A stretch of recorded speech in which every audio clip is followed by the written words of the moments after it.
High বন্ধুরা, good morning, very good morning.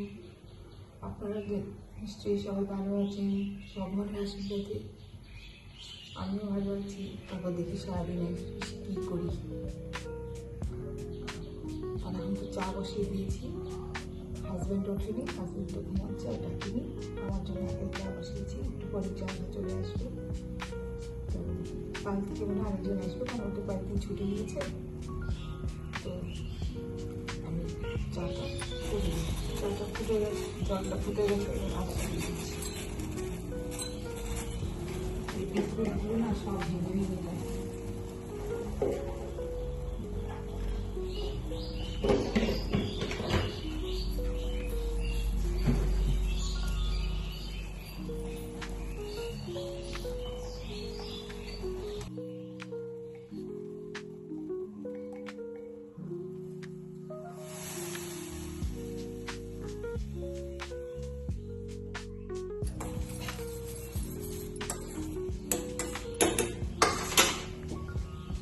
লাল চায় যদি একটু স্মেল না থাকে না, চাই ভালো লাগে না খেতে। ওই লাল চা মানে অনেকে দেখি একটু চা দিল, একদম পাতলা, কিচ্ছু গন্ধ নেই।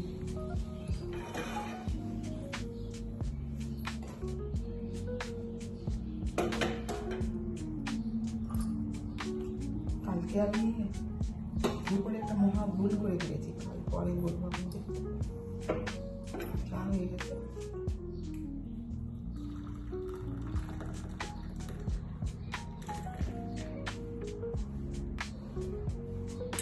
এই চা আদা দিয়ে সকালবেলা খেতে দারুণ লাগে। বসে গেছি, গেটটা খুলে দিলাম, কামড়া আসবে, এসেও কাজগুলো করে নিই। এখন তো এই বাড়িতে সবার ছুটি না, তো দেখি আজকেও একজন আসতে পারে, নাও আসতে পারে। অবশ্য এখন দরকার নেই আমার সেরকম, রান্নাটা তো আমি করি, আরও ক্লিন করে ঘর দোর সব কিছু। তো সবসময় দুজন থাকলে দুবেলা করা হয় ঘর ক্লিন। আর একজন ছুটিতে গেলে আমি দুজন মানে ঘর ক্লিন দুবেলা করাই না, একবেলাই করে। আর দুবেলা ঘর ঝাড় দেওয়া হয়। চলুন এই যে ভাঙা বিস্কুট আপনাদের কীভাবে আমি আপনাদের চা আর খাওয়াবো বলুন তো। এই যে চা বিস্কিট, আপনারাও খান, আমিও খাই। সকালে চাটা খেয়ে মাথাটা ঠান্ডা করুন, কাজ করতে ভালো লাগবে। এই দেখুন পাশে বসে গেছে, দেখুন ওর কিন্তু জলটা ছেড়ে দিয়েছি, ওর যে ইলেকট্রিকের সে জলের ওটা দিয়ে ওটা না খায় না। আবার ওটা ওই করেছি, গরম এসছে। ওরা কি সুন্দর, ওদের দুজনের এক একজনের এক একটা করে ইলেকট্রিকের ফোয়ারা, ও খায় না। ও কি বলুন তো আমার মতন শেষ, মানে একদম সাদা সিধা জীবনযাপন করতে ভালোবাসে। পড়ে গেল।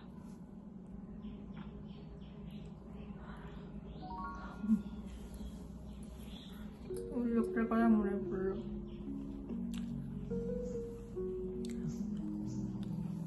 মামা গুড মর্নিং বলে দাও, মামা গুড মর্নিং বলো আন্টি আঙ্কালকে। খুব এসব করে ধরতে হবে, পুট করে পালিয়ে যাবে। এই যে এটা খাবে, এটা খাবে।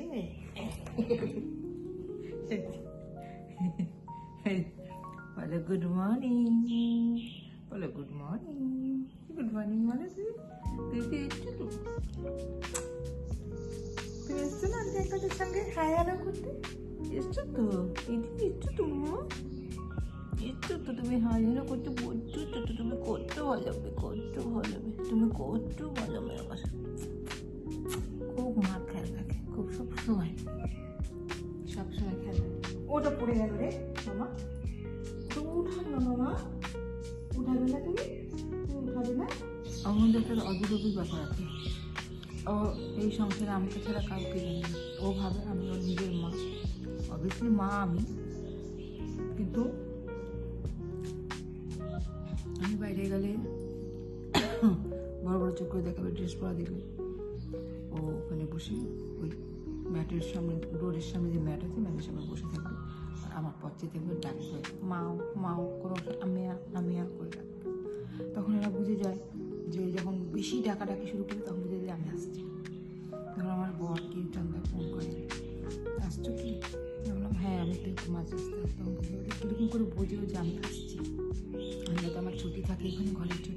ছুটির উপর বসে থাকবো, এখন কমপ্লিট করবো বলে। তো এখন আমি ওই আজকে ফ্রাইড রাইস আর চিকেন কষা করবো আজকে। তো তার জন্য ওই ফ্রাইড রাইসের যে ভাজাগুলো আগে করে রেখে দিই, তাহলে সুবিধা হবে। তারপর চিকেনটা বসিয়ে দেবো, তাড়াতাড়ি হয়ে যাবে। ইচ্ছা আছে 7-8টার মধ্যে রান্নাটা কমপ্লিট করতে। ঠিক আছে।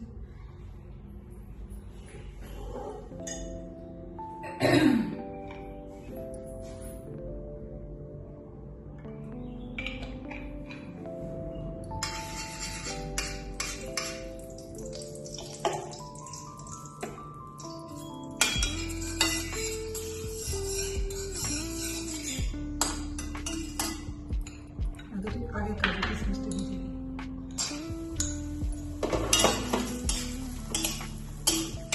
ফ্রাইড রাইস, বাসমতি পোলাও, যে কোনো পোলাও আমি কাজুটা, বিশেষ করে কাজুটা খুব বেশি দিই, খুব ভালো লাগে খেতে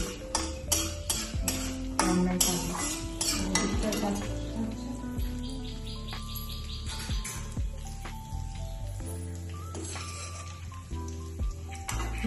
এর মধ্যে গাজর আর বিনসটা ভেজে নেব, আর মটরশুঁটি।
চিকেনটা করে নিই, এই কড়াইটি করে নিই।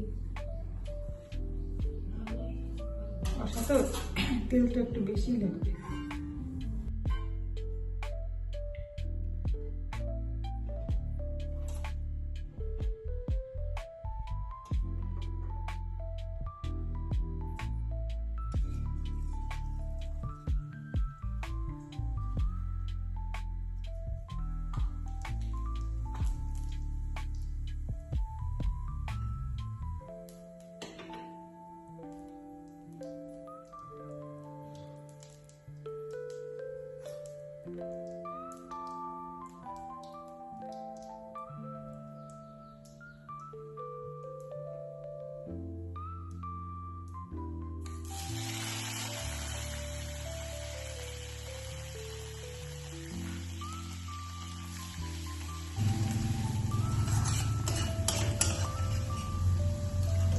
পেঁয়াজটা কেটে রেখেছি।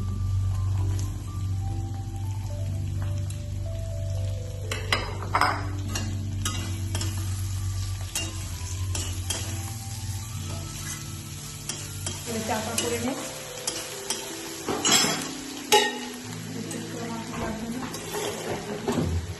কাশ্মীর লঙ্কা গুঁড়ো দিয়ে দিয়েছি। এখন চিকেনটা দিয়ে দেবো, কারণ পেঁয়াজটা একদম ভাজা ভাজা হয়ে গেছে। টমেটোটা চিকেনের সঙ্গে করবো।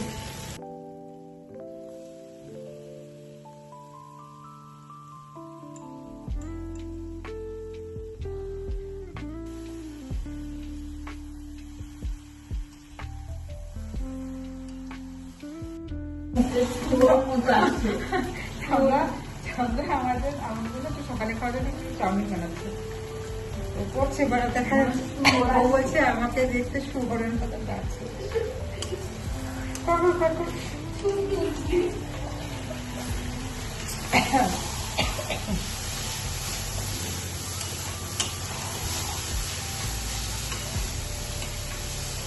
আমার আবার চিকেন এরকম ভাবে কষিয়ে কষিয়ে করলে হবে না, কথা বলতে ঠিক। আমাদের আবার কুকারে একটু চিনি দিতে হবে না, তো আমার হাজবেন্ড খাবে না, কারণ শক্ত খেতে চায় না। কষিয়ে দিয়েছি 2 কেজি দুধ আছে, ধরুন আজকে মাইক্রোওয়েভ তাড়াতাড়ি হয়ে যায় মাইক্রোওয়েভে। এর আগেও করেছি, দেখিয়েছি আপনাদের। এটা তো সিদ্ধ হয়ে গেছে, কিন্তু একটু জলটা একটু কমবে, কষা তো।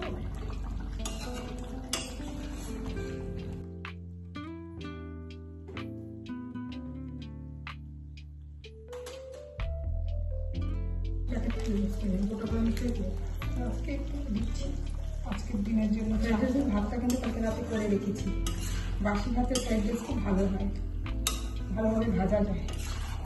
ওই জন্য আমি বাসি ভাতই ফ্রাইড রাইস করলে বাসি ভাত আগের দিন রাতে করে রাখি।